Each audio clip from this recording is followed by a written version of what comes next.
تو عورتیں چونکہ نازک ہوتی ہے، صنفیں نازک ہوتی ہے، کمزور ہوتی ہے، تم وہاں جا کر کے بیٹھو اور جو بھی عورت آئے پانی بھرنے کے لیے اس کو پانی بھر کے دے دیا کرو بس. لیکن بیٹا اس کے عوض میں کچھ قبول نہیں کرنا، کیونکہ ہم مسلمان جب کسی پہ احسان کرتے ہیں تو احسان کے بدلے میں کچھ قبول نہیں کرتے، کیونکہ ہم جو کرتے ہیں اس کا صلہ اپنے اللہ سے طلب کرتے ہیں. توجہ کریں آپ. یہاں تو حال یہ میرے عزیز کہ اگر ہم کسی کو ریلیف بھی تقسیم کریں تو ہم صلہ یہ مانگتے ہیں کہ واٹس ایپ پہ گھومنا چاہیے، تصویریں آنی چاہیے. میں کہتا ہوں سب لوگوں کے لیے کیا تو اللہ کے لیے کیا کیا؟ ہم نے سب کے لیے سب کیا، اللہ کے لیے کچھ نہیں کیا. بے وفا دنیا کے لیے سب کچھ کیا. اندازہ کریں جو جیتے جی تمہاری بیماری میں کام نہ آئے وہ مرنے کے بعد تمہیں صلہ کیا دیں گے؟ غالب کہتے ہیں ہم نے مانا کہ تغافل نہ کرو گے لیکن خاک ہو جائیں گے ہم تم کو خبر ہونے تک. ہم کو ان سے وفا کی ہے امید جو نہیں جانتے وفا کیا ہے. عام انسان کی شہرت کے لیے سب کچھ کرنے والوں، وفا کو پیدا کرنے والے خدا کو راضی کر لو، دنیا بھی کامیاب آخرت بھی کامیاب. واللہ ورسولہ احق ان یرضوا، اللہ اور اس کا رسول زیادہ حقدار ہے کہ انہیں راضی کیا جائے. یہاں تو واٹس ایپ، فیس بک اور یہ اور وہ اور دنیا نام کے لیے مرنے والوں، جب مرو گے تو پہلے نام ہی چھینا جائے گا. نام سے پکارا نہیں ہوگا کہ امین القادری کو اٹھاؤ، امین القادری کو نہلاؤ، امین القادری کو نہیں. لوگ کہیں گے میت کو اٹھاؤ، میت کو نہلاؤ، میت کو قبر میں لٹاؤ. دیکھو نام پہ مرنے والوں نام پہ مرے نا، نام ہی چھن گیا. اور جو نام پہ نہیں مرتے، جو یار پہ مرتے ہیں، 8 صدیاں بیت جاتی ہے تو بھی ان کے نام پر اتنا بڑا مجمع جمع ہو جاتا. بے شک سبحان اللہ سبحان اللہ. اتنا بڑا مجمع آتا ہو اس کی ذات کا عالم کیا ہوگا. پھر اس کے لیے خدا کا تمغہ آتا ہے آسمان سے، ھذا حبیب اللہ مات فی حب اللہ. یہ اللہ کا حبیب ہے اور اللہ کی محبت میں دنیا سے گیا ہے. غریب نواز سرکار جب وصال کا وقت آیا، ہزاروں اولیاء نے خواب میں رسول اللہ کو دیکھا. حضور کسی کا انتظار کر رہے ہیں. پوچھا حضور آپ کس کا انتظار کر رہے ہیں؟ کہا میرا بیٹا معین الدین کے استقبال کے لیے میں آیا. ان کی روح کا استقبال عالم بالا میں ہو رہا ہے. غور تو فرمائیں یہ مقام ملتے ہیں. طرز یہ کر رہا تھا کہ انسان سب کچھ دنیا کے لیے کرتا ہے، نام کے لیے کرتا ہے. میرے آقا صلی اللہ علیہ وآلہ وسلم کے دیوانوں کچھ اللہ کے لیے بھی کرو، اپنی زندگی کے اندر اللہ کو راضی کرو، خدا کو مناؤ تو بات دور نہ نکلے. میں عرض آپ کے سامنے یہ کر رہا تھا کہ سرکار غریب نواز نے فرمایا بیٹا کوئی صلہ نہیں مانگنا، کوئی صلہ نہیں مانگنا. وہ چلے گئے اور جا کر کے وہاں بیٹھ گئے ٹیلے پہ. عورتیں آتی ہیں پانی بھر بھر کے دیتے ہیں. اور ظاہر سی بات ہے آج جتنی نفرت اور کٹر پنتی کا معاملہ ہے اس سے زیادہ لوگ کٹر آج سے پہلے تھے. 800 سال 900 سال پہلے بڑے کٹر تھے لوگ، بڑا نفرت کا ماحول تھا. اچھا جہاں لوگ کم ہوں تو وہاں پھر چوہے بھی شیر ہوتے ہیں. ہاں عورتیں پانی بھرنے آتی، بھر کے جاتی، کوئی منہ جھوٹے منہ بھی نہیں پوچھتا کون ہو، کہاں سے آئے ہو، کیا ہے. مگر یاد رکھنا نفرتوں کے ماحول میں محبتوں کی اذان دینا اس لیے ضروری ہے کہ جب بھی نفرت اور محبتوں میں جنگ ہوتی ہے تو نفرتیں ہمیشہ ہار جاتی ہے اور محبتیں ہمیشہ جیت جاتی ہے. اور صوفیہ کا پیغام محبت ہے، پیار ہے. ہمارے آقا یہی پیغام لے کر آئے تھے. ہم نفرت جانتے ہی نہیں، ہم نفرت نہیں جانتے، ہمیں صرف محبت، پیار، محبت، پیار. اس لیے کہ محبوب الہی سرکار نے فرمایا کانٹوں کے مقابلے میں کبھی کانٹے نہیں بچھانا.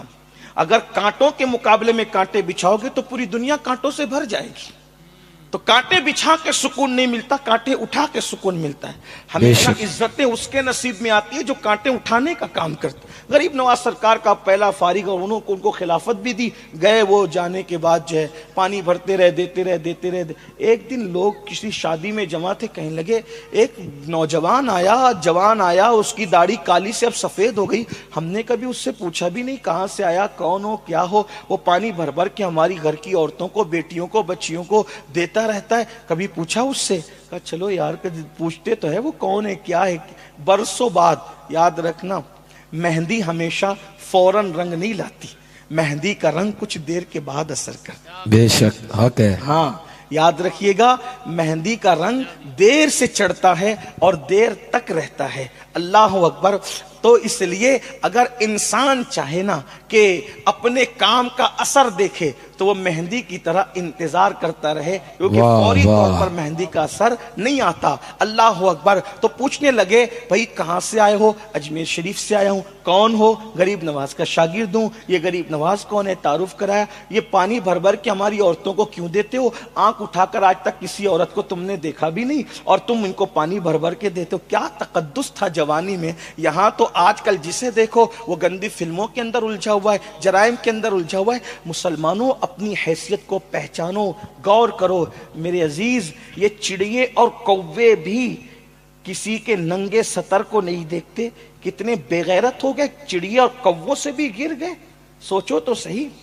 بیت الخلا کی چپکلی کا حال بھی یہ ہوتا ہے کہ وہ الٹی لٹک کر سیدھا دیکھتی ہے لیکن تمہارے سطر کو نظر انداز کرتی ہے. یہ کام مسلمان کا تھا کہ مسلمان زنا ہوتے دیکھے, مسلمان جرائم ہو, مسلمان زنا کے مناظر دیکھے. کہاں ہو؟ اور پھر کس منہ سے دعویٰ کرتے ہو ہم حضور کا دیدار کریں گے جن آنکھوں نے زنا کے مناظر دیکھے ہو. مولائے کائنات کا ایک قول میں نے ایک بہت بڑے صوفی سے سنا تو میرے دماغ کے دریچے جو ہے وہ زلزلے آ گئے اس کے اندر. مولا علی مشکل کشا سرکار سید السادات خاتم الولایت فاتح خیبر مولا مشکل کشا فرماتے ہیں میں نے کبھی قصدن خود کا سطر نہیں دیکھا. اپنے امام سے جا کے پوچھنا سطر کس کو کہتے ہیں, اس کی وضاحت نہیں کرتا. مولا مشکل کشا فرماتے قصدن یعنی جان بوجھ کر میں نے اپنے سطر کو نہیں دیکھا. لوگوں نے پوچھا یہ تو ضرورت بھی اور مجبوری بھی, کیوں نہیں دیکھا؟ فرماتے ہیں مجھے حیا آتی تھی کہ جن آنکھوں سے محبوب خدا کو دیکھتا ہوں ان آنکھوں سے اپنے سطر کو کیسے, سبحان اللہ, جن آنکھوں سے محبوب خدا کو دیکھتا ہوں ان آنکھوں سے اپنا سطر کیسے دیکھوں. اندازہ تو کریں خود کا سطر دیکھنا ضرورت بھی ہے اور مجبوری بھی ہے. کہتے ہیں جن آنکھوں سے حبیب خدا کو دیکھتا ہوں ان آنکھوں سے خود کا سطر کیسے دیکھوں. آپ سے پوچھتا ہوں جن آنکھوں سے زنا کی فلمیں دیکھتے ہو ان آنکھوں سے قبر میں رسول اللہ کا دیدار کیسے کرو گے؟ جن آنکھوں سے جرائم کی فلمیں دیکھتے ہو ان آنکھوں سے رسول اللہ کی زیارت کیسے کرو گے؟ میری قوم کے جوان مجھ سے پوچھتے ہیں کہ سید کوئی راستہ بتا کہ ہمیں رسول اللہ کی خواب میں زیارت نصیب ہو. میں لوگوں کو یہی کہتا ہوں کوئی وظیفہ حضور کی زیارت کا اتنا مستند